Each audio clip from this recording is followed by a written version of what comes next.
Hello, good morning, y'all. So, dito tayo sa bahay. We're here at home. Nagpe-prepare ako. Uh, so, today we're flying to the Philippines.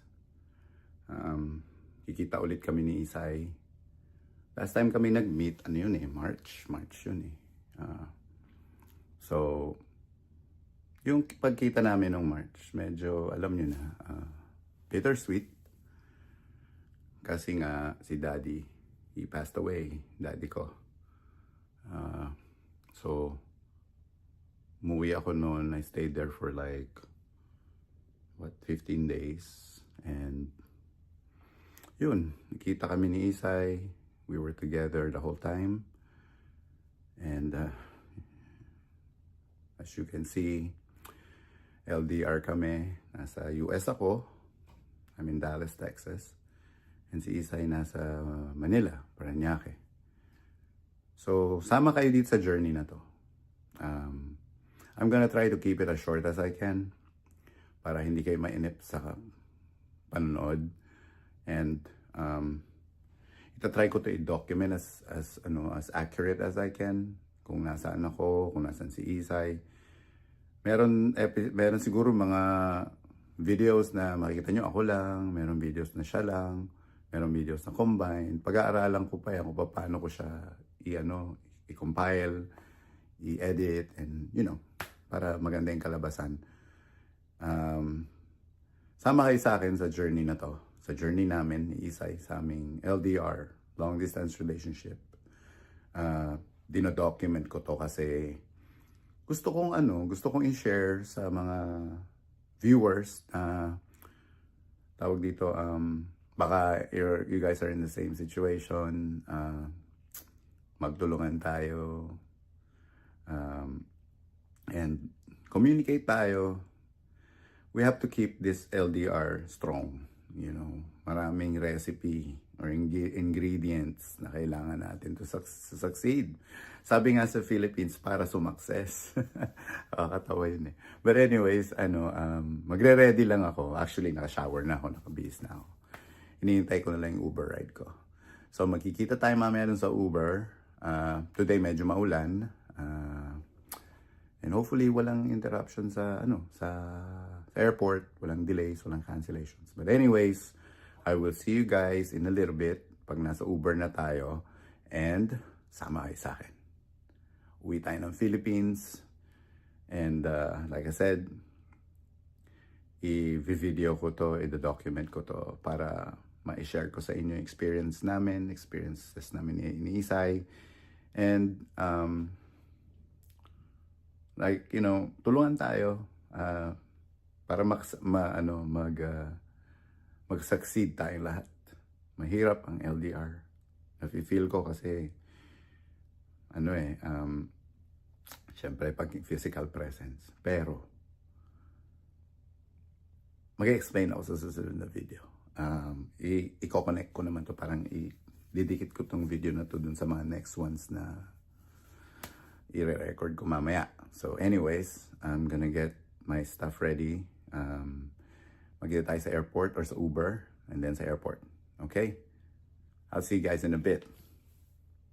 Okay guys, so andito na tayo sa airport, DFW airport. Yung flight natin papuntang Korea, it's at 12:10. So marami pa tayong oras.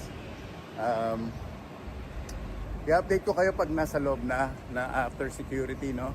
And we'll get something to eat and tingnan natin kung na-excite ako. Sobrang excited ko. Sama kayo sa akin, sama kayo. Dadalhin ko kayo sa Philippines kung nasa samang bansa kayo. Sama kayo sa akin. Natin to? Experience natin to. Masarap yung feeling, pero we'll be fine. Excited na ako makita si Isay. After almost 3 months na hindi kami nakita kasi nga, like mentioned ko sa last video, di ba? Umuwi tayo dahil kay Daddy. So ngayon, ang uwi natin is purely kay Isay. So, pasensyahan nyo na ako ulit. Minsan di ko alam sinasabi ko. Pero mahahasa din tayo dyan. So, okay, kita tayo mamaya. Papasok lang ako ng security. Pagkapasok ng security, continue ko yung vlog. Okay? Peace. So I'm back, guys. Nandito na tayo sa loob ng airport. As you can see. So, lalakad tayo papunta dun sa gate. We're gonna walk to our departure gate. Sasakyan natin to go to Korea is Korean Air. And from there, siguro kuha muna tayo ng food to eat, no? And then, hang out tayo for a little bit. Kasi mamaya pang 11:35 yung departure, boarding time. So, excited na ako makauwi. So, we're gonna do this and excited na talaga ako, hindi ko lang nasabihin ko. But anyhow, just bear with me. And maglalakad lang tayo. Dito tayo sa DFW Airport. And malayo yung gate natin. Pampadagdag ko ng steps. But it's okay. So, kita nyo naman yung view natin sa labas. So, I'll see you at the gate. Walan tayo ng food. And then, continue natin yung vlog. Pagka nakasettle down na tayo dun sa gate. I'll see you guys in a little bit, okay? Hello, we're back. So, nagutom ako eh. Bumili muna ako ng burrito sa 7-Eleven and then water para makatagal tayo. Although kakain naman tayo sa flight, but mamaya pa yung 11:35 yung boarding. So kain muna tayo ngayon. And wala, waiting game na to. Hintayin natin yung flight natin. Pasensyahan nyo na ako ulit, minsan nabablanko yung isip ko, hindi ko alam kung yung sasabihin ko kasi yun lang. So kain muna tayo ng breakfast. I got cheesy 3-meat burrito. Yan. So kain muna tayo and then balikan ko kay mamaya. Pakita ko lang sa inyo yung view. So ito yung view natin. Yan yung mga tao dito. Ito din. Nag-hangout lang ako dito somewhere. May mga waiting area and so nakapag-plug in na rin tayo ng phone natin and kain lang ako and then balikan ko kayo ulit, okay? Peace. Hey all. So ito yung natin. Ito yung plane na sasakyan natin. Korean Air. So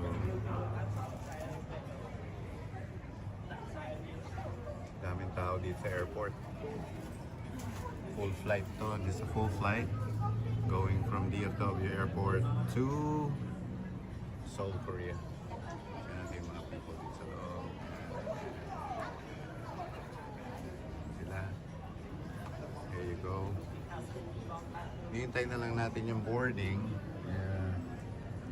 at 11:35 and baka mahirapan ako mag-vlog nito pagka nagbo-boarding. Hindi pa kasi tayo sanay. But ito try ko. So kita tayo ulit mamaya, no? Okay. Later.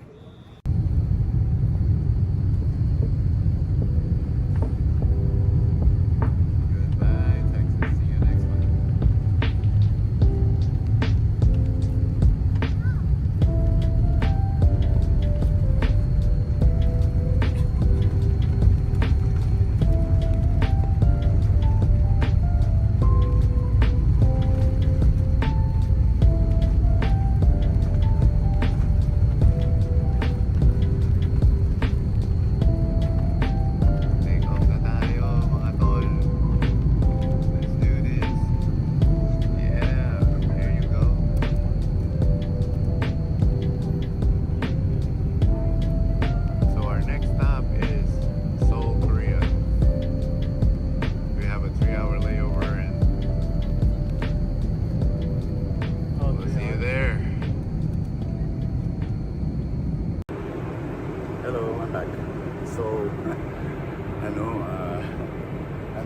flight pero okay lang. Oo. Tambay ako dito sa may galley, may aeroplano. Bale, libre naman yung mga food na yan. Gusto nyo kumuha, kuha lang kayo. Pati drinks, meron din doon. Kaya, nakaka-board lang kasi wala ang ginagawa. Kaya, kailangan maglakad-lakad. Walking ka para ma-stretch yung ano mo, mga legs. So, masakit sa likod kapag ano mo yan, yung wala kang ginagawa, nakaupo ka lang for like 14 and a half hours straight. I mean, tatayo ka naman, syempre, mag-restroom, kumain. You can get your snack. Punta ka lang dito sa likod, kuha ka lang dyan. Okay? Yeah. So, I mean, at the end of the day, dadating pa rin tayo doon. We're still gonna get there. Sama lang kayo sa akin. And, malapit na tayo. 5 hours na lang. Nasa Seoul, Korea na tayo. Malapit na. Kaunti na lang. Then after that, meron tayo 3 hours layover. And then, bound to Manila na tayo. Pagdating sa Seoul, Korea, vlog ulit tayo doon. I'll see you in a little bit, guys. Hello. Hello, y'all. I'm back. So, we are here at the Incheon International Airport. Hintay lang natin yung flight natin papuntang Manila. So, departure time, boarding time 7:45, departure 8:15. Dating tayo sa Manila ng midnight. So hopefully makalabas tayo kaagad para less hassle tayo, no? At least wala tayong check-in bag. Ito lang dala natin. Ito lang. So, Philippines, Manila, I will see you in 5 hours. Update ko na lang kayo pagdating ko sa Manila. And susunduin tayo ni Isay. So, ngayon, hinahanap ko lang yung gate natin. Sabi sa boarding passes gate 256. So, nandyan na tayo sa 255. Yan. So, alright y'all. Kita na lang tayo ulit mamaya. Bigyan ko kayo ng 360 view. There you go. 360 view tayo. Yan. Diba? Ayos yan. Okay. Kita-kits mamaya. Sa Manila na lang tayo ulit. Mag-link up. And, you guys, take it easy. Again, sama kayo sa akin dito sa journey na to. Sa long distance relationship na to. I'm sure meron dyan nakaka-relate dito sa relationship situations natin. So, balik ako sa inyo ulit in a little bit pag paglaland na tayo sa Manila kasi this time ang upuan ko window seat, so makakapag-record ako ng landing. Kanina medyo nahirapan ako kasi nakalagay ako sa aisle seat hirap Anyway, I'll see y'all later. Ayun na yung gate natin. O sige, later ulit. Alright y'all, so now we're pushing out now. Finally, we were delayed for like 35 minutes. But the good part is, dadating pa rin tayo sa Philippines. Hopefully, mag-catch up sa air yung pilot. Para naman di tayo ma-delay ng matagal. Anyways, mag-video ulit ako mamaya pag mag-take off na.